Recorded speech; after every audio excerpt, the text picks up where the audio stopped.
Hello ಎಲ್ಲರಿಗೂ ನಮಸ್ಕಾರ. ಲಕ್ಷ್ಮೀ ರಾಮು ಕಿಚನ್ಗೆ ಸ್ವಾಗತ.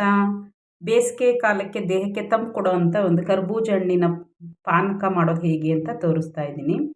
ಮೊದಲಿಗೆ ಒಂದು ಕರ್ಬೂಜ ಹಣ್ಣು ತೊಗೊಂಡು ಅದನ್ನು ನೀಟಾಗಿ ಮೇಲ್ಗಡೆ ಇರ್ತಕ್ಕಂಥ ಕರ್ಬೂಜ ಹಣ್ಣಿನ ಸಿಪ್ಪೆ ಹಾಗೆ ಮಧ್ಯ ಒಳಗಡೆ ಇರ್ತಕ್ಕಂಥ ಬೀಜದ ತಿರುಳಿನ ಭಾಗ ಎಲ್ಲ ನಾವು ಕ್ಲೀನ್ ಮಾಡ್ಕೋಬೇಕು. ತುಂಬ ಬೇಸಿಗೆಗೆ ತುಂಬ ಒಳ್ಳೆಯದು ಕರ್ಬೂಜ ಹಣ್ಣಿನ ಪಾನಕ. ಅದರಲ್ಲೂ ಬೆಲ್ಲ ಹಾಕಿ ಮಾಡಿಕೊಂಡ್ರೆ ದೇಹಕ್ಕೆ ಈ ಬಿಸಿಲಿನ ಧಗೆಗೆ ದೇಹ ತಂಪಾಗುತ್ತೆ. ನೋಡಿ, ಈ ರೀತಿ ಸಣ್ಣ ಸಣ್ಣ ಹೋಳುಗಳಾಗಿ ನಾವು ಕತ್ತರಿಸ್ಕೋಬೇಕು.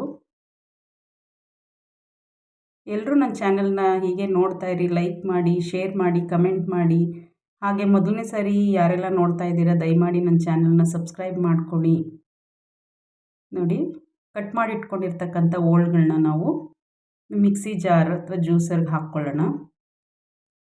ನಾನು ಇಲ್ಲಿ ಅರ್ಧ ಭಾಗದಷ್ಟು ಕರ್ಬೂಜ ಹಣ್ಣು ತೊಗೊಂಡಿದ್ದೆ. ಅದಕ್ಕೆ 2 ಗ್ಲಾಸಷ್ಟು ನೀರನ್ನು ಸೇರಿಸಿ ರುಚಿಗೆ ತಕ್ಕಷ್ಟು ಬೆಲ್ಲ ಹಾಕ್ಕೋಬೋದು. ಇದು ಆರ್ಗ್ಯಾನಿಕ್ ಬೆಲ್ಲ ಆಗಿರೋದ್ರಿಂದ ಕಲರ್ ಈ ರೀತಿ ಇದೆ.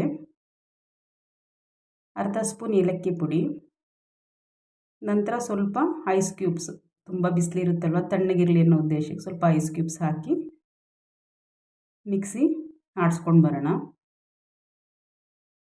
ನಂತರ 1 ನಿಂಬೆಹಣ್ಣು ಪೂರ್ತಿಯಾಗಿ ನಾನು ರಸ ಈ ಜ್ಯೂಸ್ಗೆ ಹಾಕಿದ್ದೀನಿ. ನಿಂಬೆ ಹುಳಿ ಹಿಂಡೋದ್ರಿಂದ ಕರ್ಬೂಜ ಹಣ್ಣಿನ ಜ್ಯೂಸು ರುಚಿ ತುಂಬ ಚೆನ್ನಾಗಿರುತ್ತೆ. ಬೇಕಿದ್ದರೆ ಒಂದು ಚಿಟಿಕೆ ಉಪ್ಪು ಹಾಕ್ಕೋಬೋದು. ನೋಡಿ, ಸರ್ವಿಂಗ್ ಬೌಲ್ಗೆ 2 ಸ್ಪೂನಷ್ಟು ನಾವು ಸಣ್ಣಗೆ ಹೆಚ್ಚಿಟ್ಕೊಂಡಿರ್ತಕ್ಕಂಥ ಕರ್ಬೂಜ ಹಣ್ಣಿನ ಹೋಳುಗಳನ್ನ ಹಾಕ್ಕೊಂಡು 2 ಐಸ್ ಕ್ಯೂಬ್ಸ್ ಹಾಕಿ ರುಬ್ಬಿಟ್ಕೊಂಡಿರ್ತಕ್ಕಂಥ ಜ್ಯೂಸ್ನು ಸಹ ನಾವು ಮೇಲೆ ಹಾಕಿದ್ರೆ ಆ ಜ್ಯೂಸ್ ಕುಡಿಬೇಕಾದ್ರೆ ಮಧ್ಯೆ ಮಧ್ಯೆ ನಮಗೆ ಆ ಕರ್ಬೂಜ ಹಣ್ಣಿಂದು ಹೋಳುಗಳು ಸಿಗ್ತಾ ಇದ್ದರೆ ಬಾಯಿಗೆ ತುಂಬ ರುಚಿಯಾಗಿರುತ್ತೆ. ನೋಡಿ, ಬೇಸಿಗೆಗೆ ಒಂದು ಅದ್ಭುತವಾದ ಕರ್ಬೂಜ ಹಣ್ಣಿನ ಪಾನಕ ರೆಡಿ ಆಯಿತು. ಇನ್ನೊಂದು ಹೊಸ ರೆಸಿಪಿಯೊಂದಿಗೆ ಮುಂದಿನ ವಿಡಿಯೋದಲ್ಲಿ ಭೇಟಿಯಾಗೋಣ. Thank you. ನಮಸ್ಕಾರ.